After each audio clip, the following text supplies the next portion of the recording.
On a family holiday after the eruption of Mount St Helens, we visited a visitor centre where we purchased a tiny little sapling in a plastic tube, which I planted at my house on the River Seant outside Carnarvon.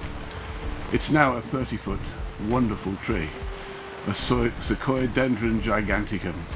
It's a wonderful tree, perfect shape of a Christmas tree, and when we get snow, very occasionally in Carnarvon, it looks an absolute picture. It's my legacy for the future. 400 years' time, it'll be the best tree in the valley. I found a Grandpa's cherry blossom. The car got all covered in cherry blossom. I first fell in love with larches on the banks of the the river in Bethgelert, Aberglaslyn, and I am going to have a woodland burial, and that's going to be in a place near Pwllheli. And when I went there, I said what I'd really like is to be buried under a larch, but apparently the only larch was over a river, which they must like being near rivers, mustn't they? So I couldn't have a larch, so I've had to have a fallen tree instead. But there's something about larches. I love the lacy fall of the leaves and the light going through them. I suppose I've never quite recovered from the Monty Python's The Larch sketch. They're a living thing that live for a vast amount of time, and they're great for the ecosystem of our planet, and great for climbing and using for wood for our houses. There's a million different reasons I like trees.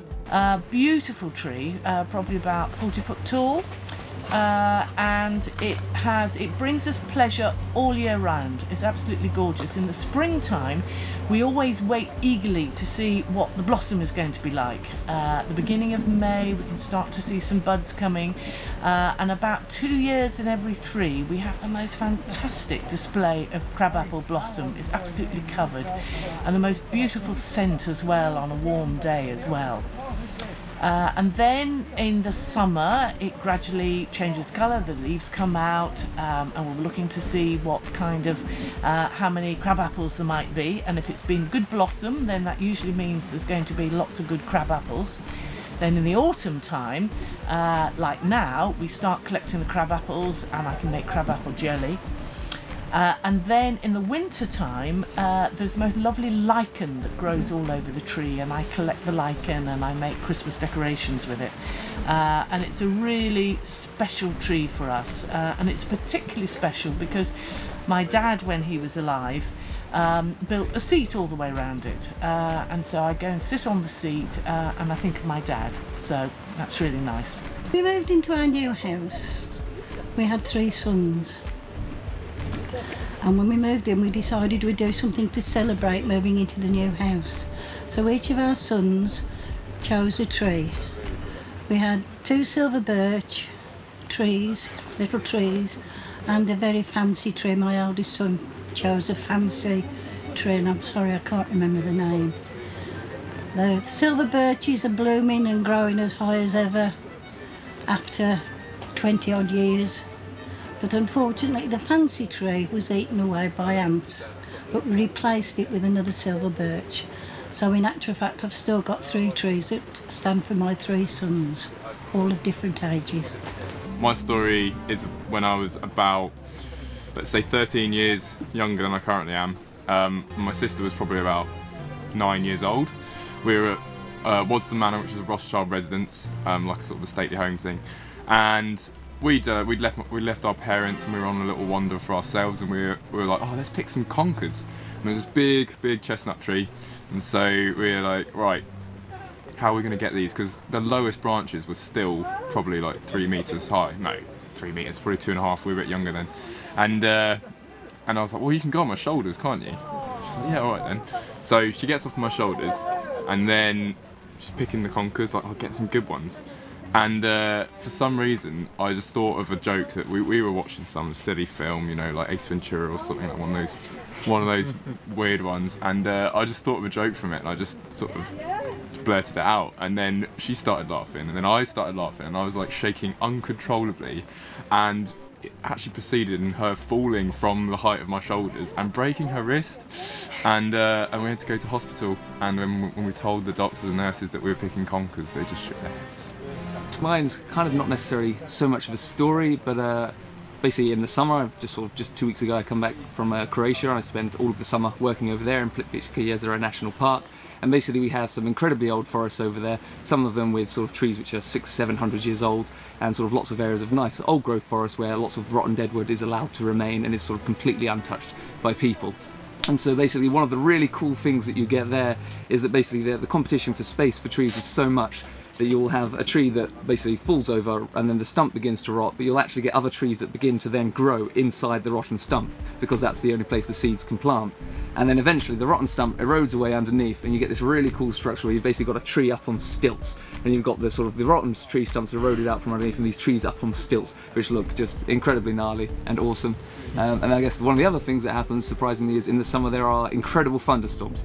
And so what actually happens is that sometimes I'll be working in the forest doing my mammal studies, and then suddenly there'll be a thunderstorm and a tree will actually get hit by lightning. And this year I actually had a tree explode about 30 meters away from me. So the tree got struck by lightning and it explodes, and the shards of the wood literally splay out everywhere and shoot out all over the forest. So it's sort of, I don't know, tree safety story, I guess, don't work in thunderstorms. Stori fi yn mwy o i wneud efo diddordeb fi mewn coed, really. So,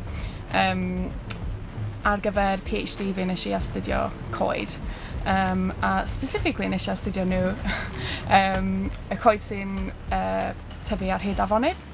So mae coed sy'n tyfu ar hyd afonydd yn really bwysig am fod be maen nhw'n neud ydy maen nhw'n really bwysig i'r bywyd sy'n byw yn yr afon, am fod be maen nhw'n neud ydy maen nhw'n rhoi canopy dros yr afon.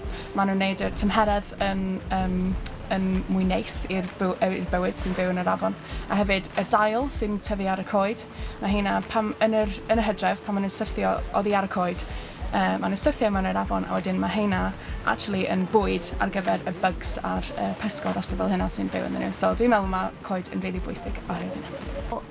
I went to forest school with some pupils a couple of years ago, and I think I was more excited than the pupils themselves, and I'm now following a forest school course to help out, and I think I'm trying to get back to nature. I've always liked animals and nature, but I think I'm like enjoying being outside now in my old age or middle age, because when I was young as a child I used to spend lots of time in the house reading.